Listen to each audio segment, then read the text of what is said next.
Billy Graham, Deus realmente fala conosco? Deus tem nos falado desde o início. Adão ouviu a voz do Senhor no jardim do Éden. Deus também falou a Eva, e ela sabia quem estava falando, e deve ter tremido, pois reconheceu que o desobedecera. Duas pessoas, um homem e uma mulher, resolveram desobedecer a Deus e mergulharam no mundo onde a espiritualidade era negra e morta, um mundo fisicamente improdutivo, a não ser à custa de muito esforço e sofrimento. O mundo estava sob a condenação divina. A Bíblia ensina que o homem se encontra num período de trevas espirituais. O Deus deste século cegou os entendimentos dos incrédulos, 2 Coríntios 4:4. Isaías, o grande profeta hebreu, disse: apalpamos as paredes como cegos, sim, como os que não têm olhos andamos apalpando, tropeçamos ao meio-dia como nas trevas, e entre os robustos somos como mortos. Isaías 59:10. Ele estava fazendo uma descrição vívida da cegueira espiritual, que na realidade é a escuridão espiritual. Encontrar-se em meio às trevas é uma experiência terrível.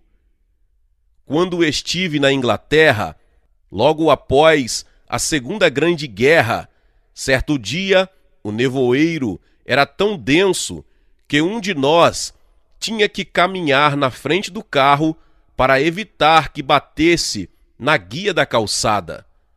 Foi uma experiência que nunca tínhamos vivido antes, uma experiência de blackout ligeiramente aterrador. Infinitamente pior seria cair em trevas espirituais eternas. Existem pessoas cegas que enxergam melhor que outras que possuem ótima visão. Conhecemos uma belíssima jovem coreana que tem uma voz maravilhosa, que já foi descrita como elétrica e que também toca piano de forma esplendorosa. Essa jovem Kim é cega, mas enxerga melhor que muita gente com visão total, e não considera sua cegueira como deficiência, mas sim como um dom de Deus. Descobri que ela possui uma grande acuidade mental, psicológica e espiritual, absolutamente admirável. O homem também é espiritualmente surdo. Outro grande profeta disse que o povo tem ouvidos para ouvir, mas não ouve. Ezequiel 12:22.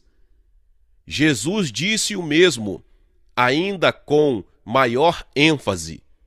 Se não ouvem a Moisés e aos profetas, tampouco se deixarão persuadir, ainda que ressuscite alguém dentre os mortos. Lucas 16:31.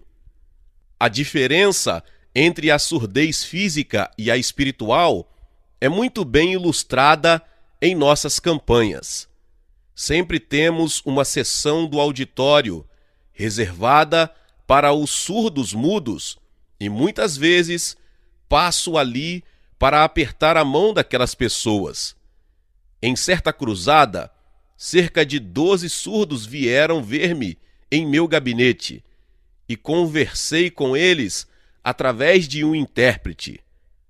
A luz de Cristo brilhava claramente na fisionomia de alguns deles. O mundo do surdo é muito difícil de ser entendido por aqueles que desfrutam de uma boa audição, mas todos os dias caminhamos no mundo de pessoas surdas espiritualmente. Espiritualmente falando, muitos homens estão mais que surdos e cegos, estão mortos. Estando vós mortos nos vossos delitos e pecados. Efésios 2:1. Para os que estão mortos espiritualmente, não existe possibilidade de comunhão com Deus. Milhões de pessoas anseiam por um mundo de felicidade, luz, harmonia e paz, mas em vez disso, acham-se envolvidas por um mundo de pessimismo, trevas, discórdias e tumultos. Elas procuraram a felicidade, mas esta parece fugir delas, assim como um raio de sol ou um fecho de luz ilude a criança que tenta agarrá-lo. Muitos desistem e entregam-se ao pessimismo.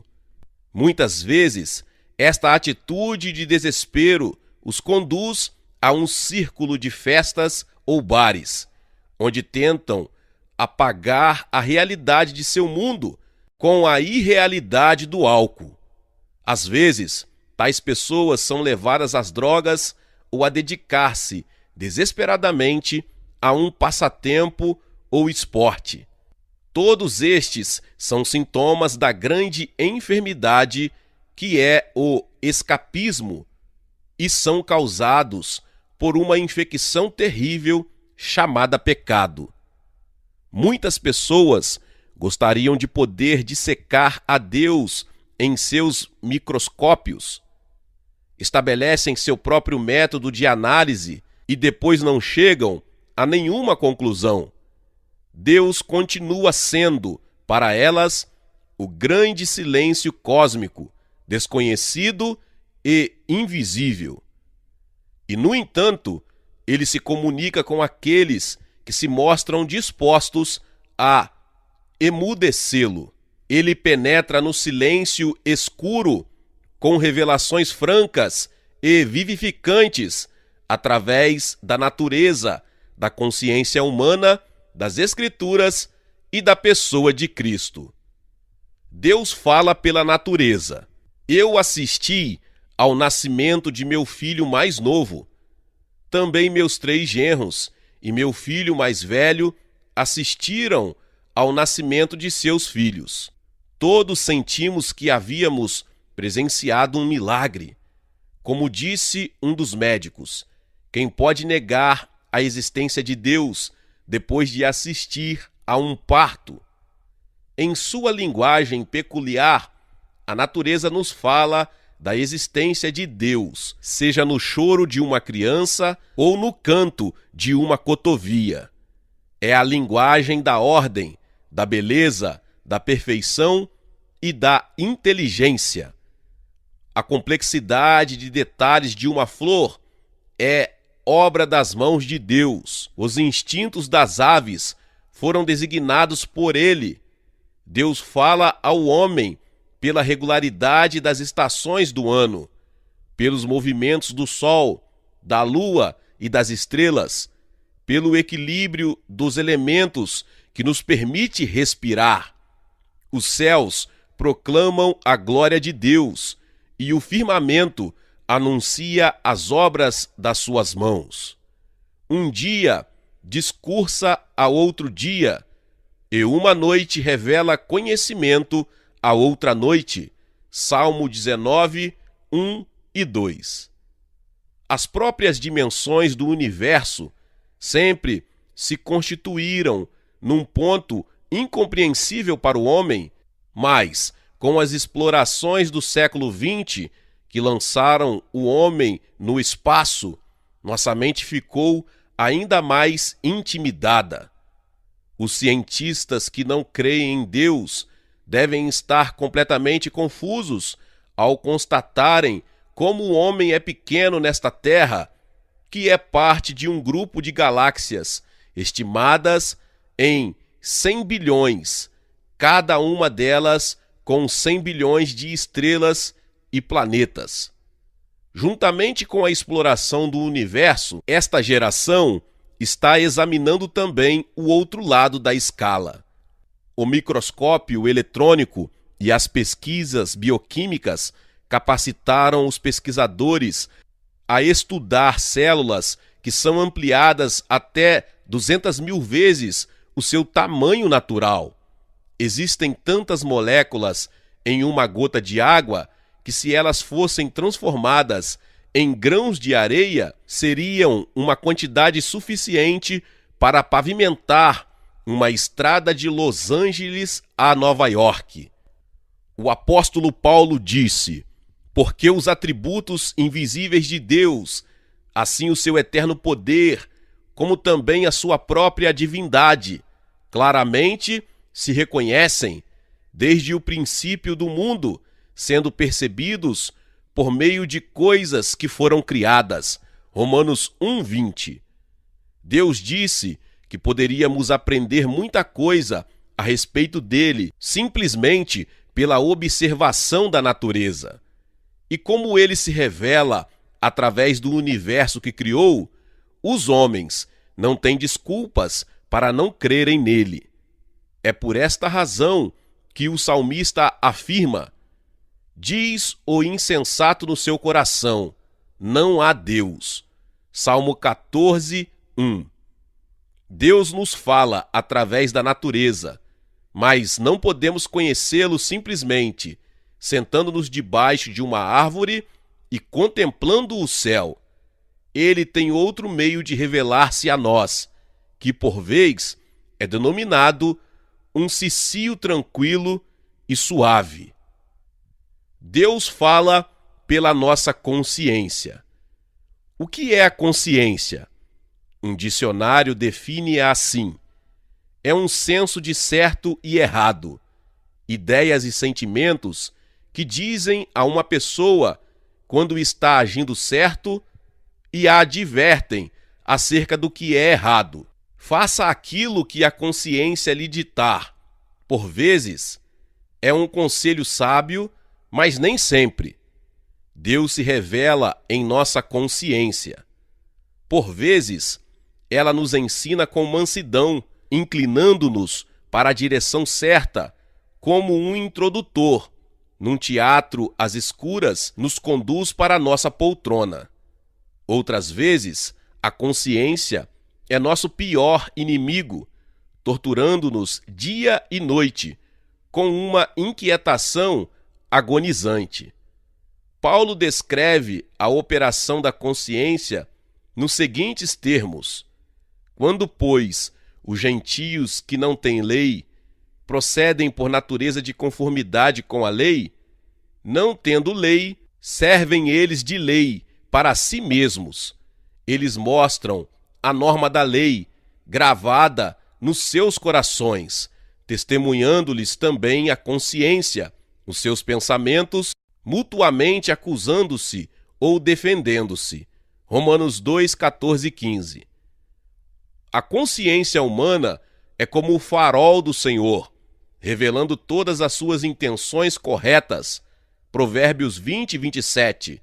Quando compreendemos que Deus pega uma possante lanterna e ilumina com ela os recessos escuros da nossa mente, examinando não apenas nossas ações, mas também os intentos que geram tais ações, vemos claramente que ele realmente nos fala através da consciência. Até mesmo as pessoas que não são crentes percebem a existência de uma força orientadora em seu interior. Thomas Jefferson escreveu o seguinte, há quase 200 anos: o senso moral ou consciência é uma parte tão real do homem como um braço ou uma perna. Ela é dado a todos os seres humanos, em graus mais fracos ou mais fortes, assim como seus membros são mais fracos ou mais fortes. Algumas pessoas, mesmo não tendo Deus, possuem um senso de consciência mais forte do que outras. Mas aquele que tem uma consciência morta ou cauterizada é como um avião sem piloto ou um barco sem leme, e navega em rota de colisão com as circunstâncias. Por causa do pecado, a consciência pode tornar-se entorpecida e até morrer. Deus fala pelas Escrituras. A Bíblia é o livro de texto da revelação. Na grande escola de Deus, contamos com 3 livros de texto. Um chamava-se Natureza, outro Consciência e o outro as Escrituras. As leis de Deus, reveladas na natureza, nunca mudam. No livro de texto da revelação, o que está escrito, a Bíblia, Deus nos fala com palavras. A Bíblia é o único livro que revela o Criador à sua criatura. Nenhum outro livro, produzido pelo homem, pode fazer tal declaração e apoiá-la com fatos. A Bíblia é singular em suas afirmações e ensinos e na maneira como tem sido preservada através dos séculos. Hoje em dia, muitas pessoas estão examinando livros que dizem contar as soluções para as grandes indagações da vida e da morte. Muitos desses livros são produto de religiões orientais ou da filosofia humanista. Em seu livro Evidências que exigem um veredito, Josh McDowell cita um antigo professor de sânscrito que passou 42 anos estudando a literatura oriental e disse, comparando-a com a Bíblia: coloque-os, se desejar, no lado esquerdo de sua escrivaninha, mas coloque a Bíblia Sagrada à direita sozinha, somente ela, e com uma boa separação entre os dois, pois existe uma profunda diferença entre ela e os chamados livros sacros do Oriente, um abismo que a separa dos outros de forma cabal e inconciliável para sempre, um verdadeiro vácuo que não pode ser ligado por nenhuma ciência de pensamento religioso. Os céticos atacam a Bíblia, mas depois recuam perplexos. Os agnósticos zombam de seus ensinamentos, mas não conseguem formular uma refutação intelectual genuína. Os ateus negam sua validade, mas são obrigados a render-se ao verificarem que ela é acurada historicamente e provada pela arqueologia. Peguei certa vez uma renomada revista noticiosa e li uma declaração de certo chefe de Estado a respeito das atuais tendências econômicas. Até aí nada de espantoso. Todos nós temos ouvido ou lido declarações feitas por homens e mulheres todos os dias. E quando as ouvimos de várias fontes, sentimos-nos inclinados a crer nelas e passá-las a outras pessoas. Se encontrarmos um livro que afirma em centenas de situações diversas que, por exemplo, a rainha da Inglaterra disse certas coisas, acreditaremos que ela realmente fez tais declarações, não há dúvida nenhuma. Os escritores bíblicos falaram de muitos modos para indicar que fora Deus quem lhes dera as informações que possuíam. Somente no Velho Testamento, eles afirmaram 3.000 vezes que Deus falou alguma coisa. Apenas nos 5 primeiros livros da Bíblia encontramos várias frases assim: e chamou o Senhor Deus ao homem, e disse o Senhor Deus à mulher, e disse o Senhor a Noé, e Deus falou a Israel. Disse Deus, e falou o Senhor, dizendo, e ordenou o Senhor. Ouvi a palavra do Senhor, diz o Senhor. Será que Deus falou a estes homens da forma como descreveram? Se não o fez, eles são os mais consumados mentirosos que o mundo já conheceu, ou então eram mentalmente perturbados. Mas será que um grande número de pessoas, residindo em regiões diferentes, muitas das quais não se conheciam, poderiam dizer mais de 3.000 mentiras com relação a um assunto apenas? E se eles se enganaram nesta questão, por que deveríamos acreditar em quaisquer das outras coisas que disseram?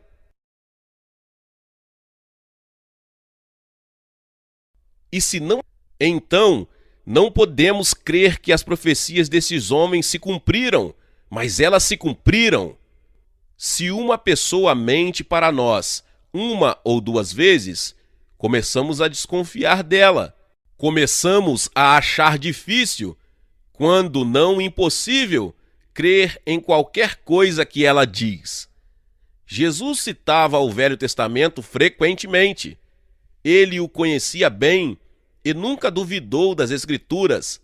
Ele disse: a Escritura não pode falhar. João 10:35.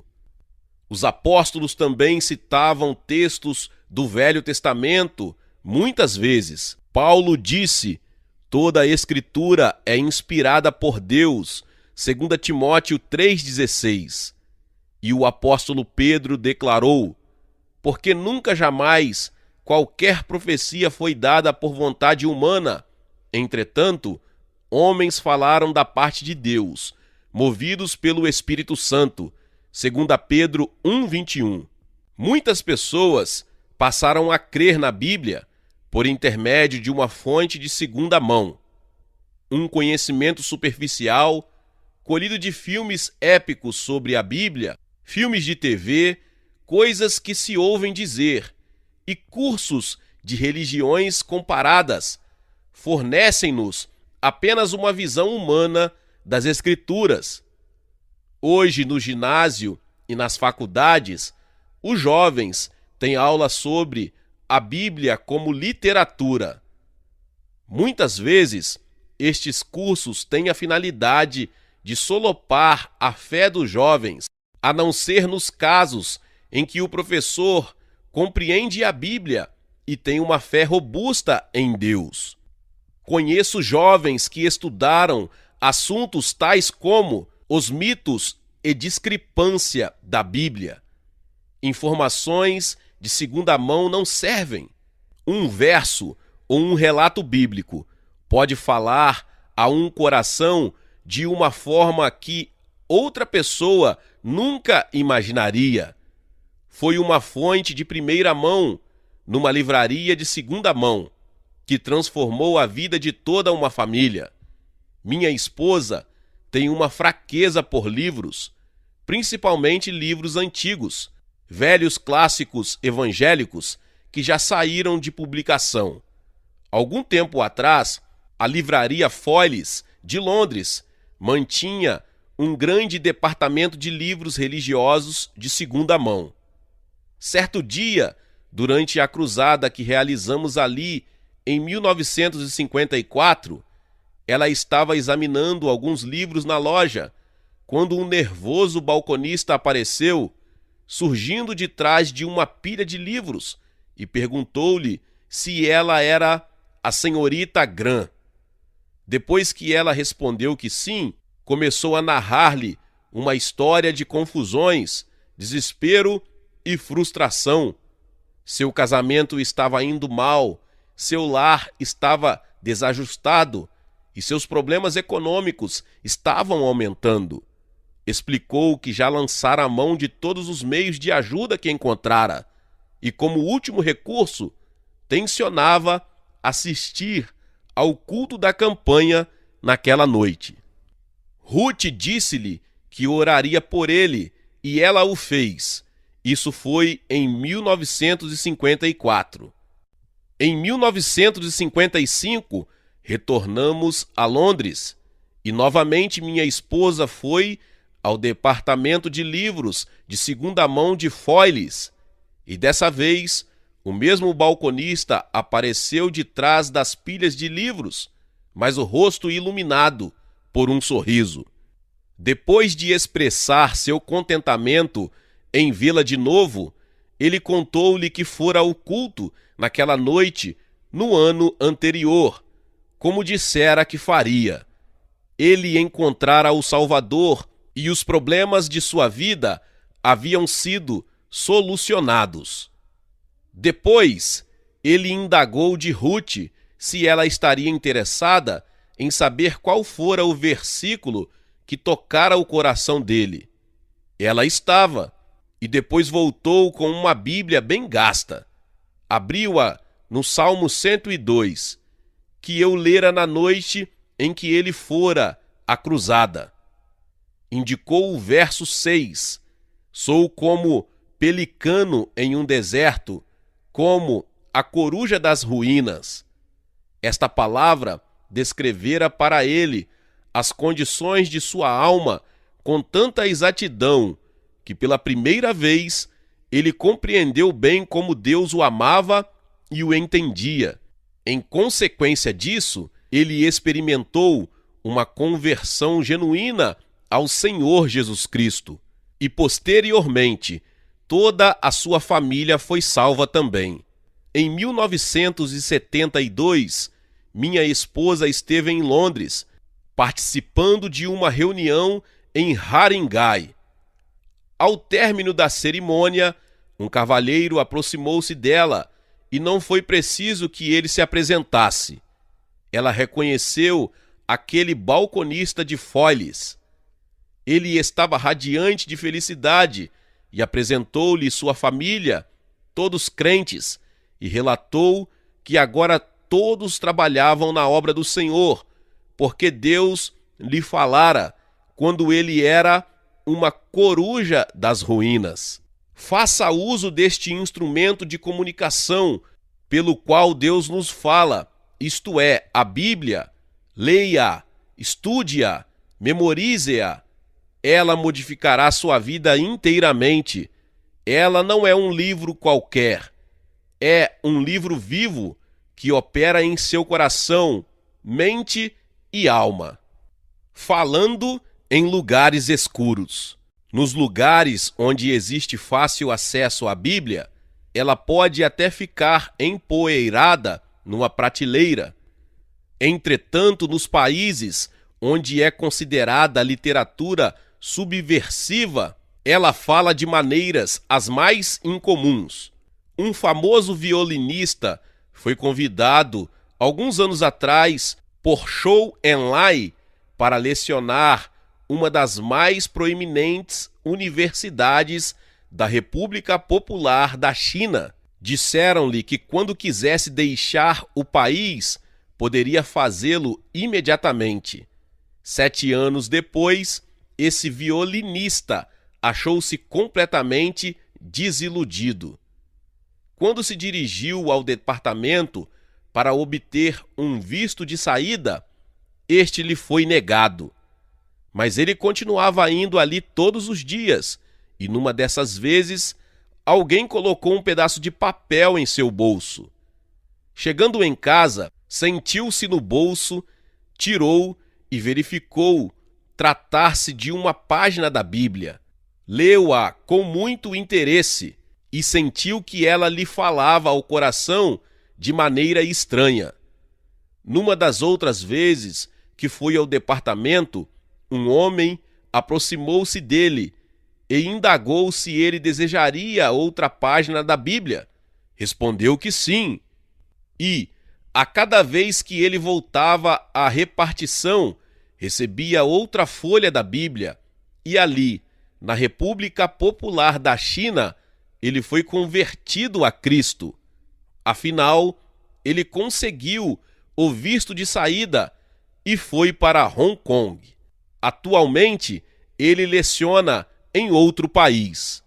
Quando Corrie ten Boom se encontrava no campo de prisioneiros de Ravensbrück, foi o fato de ela estudar e ensinar a palavra de Deus que conservou sua mente lúcida, de modo que, quando foi libertada, encontrava-se mentalmente saudável.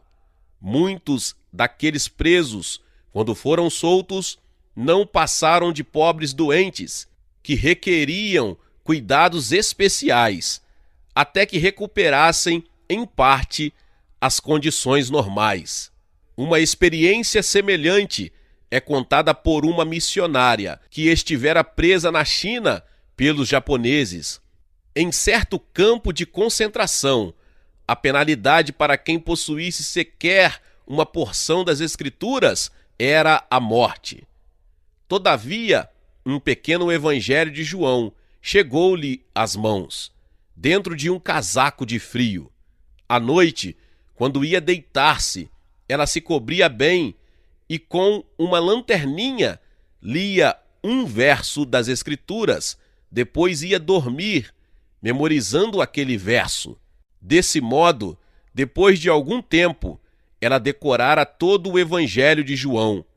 Todas as vezes que ia ao lavatório, tirava uma página do livrinho, dissolvia-a em água e sabão, atirava-a no vaso e dava descarga. E foi dessa maneira, explicou ela, que me desfiz daquele livro de João. Esta missionária foi entrevistada por um repórter do Time, pouco antes de os prisioneiros serem libertados. E depois, quando todos já saíam por acaso, esse repórter encontrava-se junto aos portões. Em sua maioria, eles iam andando aglomerados, olhos fixos no chão, quase como autômatos. Então surgiu a missionariazinha, tranquila e feliz.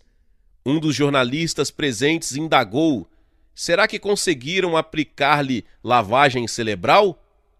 O repórter do Time, ouvindo aquilo, observou: Deus aplicou-lhe lavagem cerebral. A palavra de Deus, escondida no coração de qualquer pessoa, é uma voz teimosa demais para ser abafada. Ruth teve uma experiência em Londres, com ênfase no mesmo fato. Durante a campanha que realizamos em Earls County, em 1966, ela travou amizade com uma jovem hippie de Cockney. Todas as noites, quando ali chegávamos, a jovem estava esperando por Ruth. Era uma moça adorável, mas irrepreensivelmente rebelde. Durante os primeiros dias da cruzada, muitas vezes ela se assentou junto a Ruth e algumas vezes ela apenas acompanhava minha esposa até seu lugar. E foi assim que nasceu uma amizade incomum, mas duradoura. Ruth veio a saber que antes de sua conversão, a jovem fora viciada em drogas e instruiu-a para que decorasse vários versos das Escrituras que ela cria poderiam ser de grande importância para ela, como João 3,16, 1 João 1,8 e os últimos 2 versos de Judas. Numa daquelas noites, Ruth advertiu-a de que, por causa de seu passado, quando enfrentasse uma adversidade, ela se acharia diante de 2 caminhos. Um seria recorrer às drogas e o outro seguir em frente, firme em Jesus. Certo dia, durante o culto, um dos instrutores entregou à minha esposa um bilhete onde se lia: "Estou dopada, preciso de sua ajuda. Por favor, ajude-me." Estava assinado o nome da jovem amiga. Ruth saiu quietamente da reunião e encontrou-a a esperá-la, rosto pálido, olhos encovados, visivelmente drogada. Tendo pouca experiência com viciados, Ruth pensou que devia tratá-la como se trata um bêbado e levou-a a um estande de cal do estádio e deu-lhe um pouco de bebida. Ela não sabia que essa era a última coisa que deveria ter feito. No caminho, perguntou à jovem por que fizera aquilo e recebeu a seguinte resposta: "Minha melhor amiga morreu hoje de uma única dose excessiva." Ruth queria que ela ouvisse o sermão e elas se assentaram numa escada não muito distante de um alto-falante, mas a moça não estava em condições de escutar. Percebendo que sua jovem amiga estava rapidamente perdendo a noção das coisas, Ruth escreveu em um papel um cartãozinho que tirara do fundo de uma caixa de lenços de papel as seguintes palavras: "Deus me ama." Jesus morreu por mim. Não importa o que eu faça, ele me perdoará, se eu me arrepender e pedir-lhe perdão. No ano seguinte, 1967, voltamos a Londres e realizamos outra série de conferências no YouScout. Certa tarde, Ruth estava tomando chá com sua jovem amiga hippie.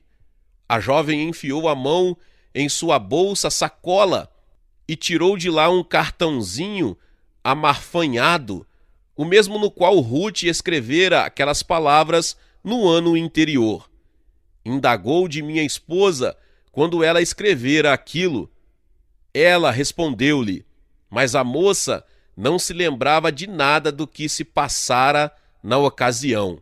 Depois, ela repetiu de cor os versos que Ruth lhe recomendara que decorasse e perguntou-lhe quando os memorizara. Ruth explicou-lhe, mas ela não se recordava. É interessante notar que as drogas haviam lhe causado uma amnésia apenas parcial, mas não tinha apagado da sua mente a palavra de Deus que ela escondera no coração.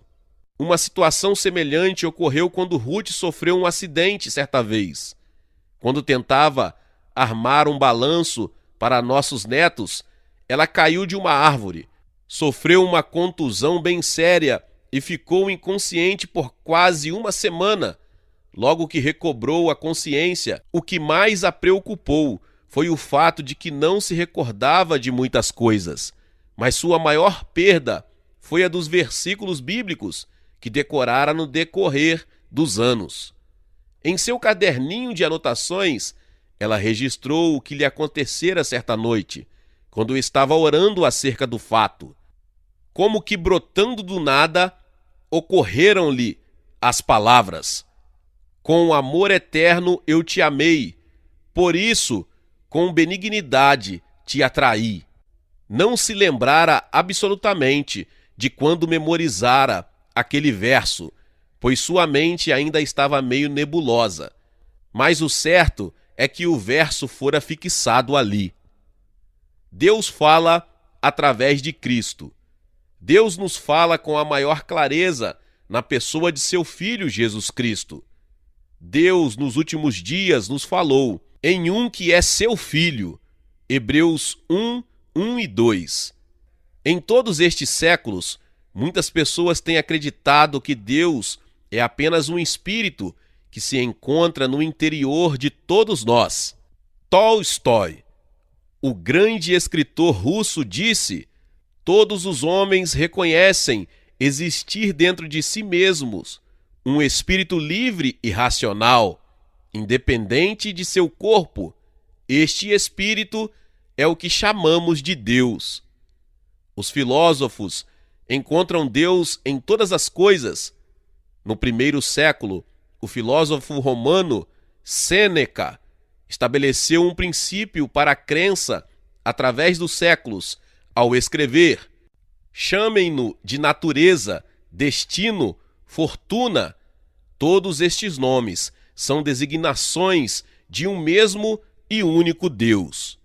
Sêneca estava errado naturalmente, e com ele, milhares e milhares de pessoas têm estado igualmente erradas.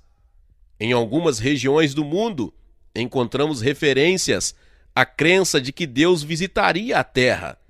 Já houve muitos homens que se declararam ser Deus. Um certo homem da Coreia, mesmo em nossos dias, tem atraído a si muitos seguidores, alegando ser o Senhor da segunda vinda. Todavia, foi somente na plenitude dos tempos, quando todas as condições eram perfeitas e todas as profecias foram cumpridas, que Deus enviou seu Filho nascido de mulher, Gálatas 4:4. Numa pequenina cidade do Oriente Médio, há quase 2000 anos, cumpriu-se a profecia de Miqueias 5:2, e Deus foi manifestado na carne. 1 Timóteo 3,16, esta manifestação veio na pessoa de Cristo. As Escrituras dizem de Cristo que nele habita corporalmente toda a plenitude da divindade, Colossenses 2:9. Esta é a forma de revelação mais completa que Deus fez ao mundo. Você deseja saber como Deus é? Tudo o que tem a fazer é olhar para Jesus Cristo. A natureza tem perfeição e beleza. No mundo material que nos cerca, vemos ordem, força e majestade. E todos estes adjetivos aplicam-se a Jesus Cristo. No trabalho de nossa consciência e na magnificência da palavra escrita, encontramos justiça, misericórdia, graça e amor. Todas estas coisas são atributos de Jesus Cristo, e o Verbo Logos se fez carne e habitou entre nós. João 1,14. Jesus disse o seguinte aos seus discípulos e a todos nós que vivemos no século XX: credes em Deus, crede também em mim. João 14:1. Esta sequência de fé é inevitável. Se cremos no que Deus fez e no que Deus disse, devemos crer também naquele que ele enviou. Como podemos crer? O meio pelo qual entendemos as realidades da salvação é a fé. Deus não nos pede que entendamos tudo, mas ele nos diz para crermos. Estes, porém, foram registrados para que creiais que Jesus é o Cristo, o Filho de Deus, e para que, crendo, tenhais vida em seu nome. João 20:31.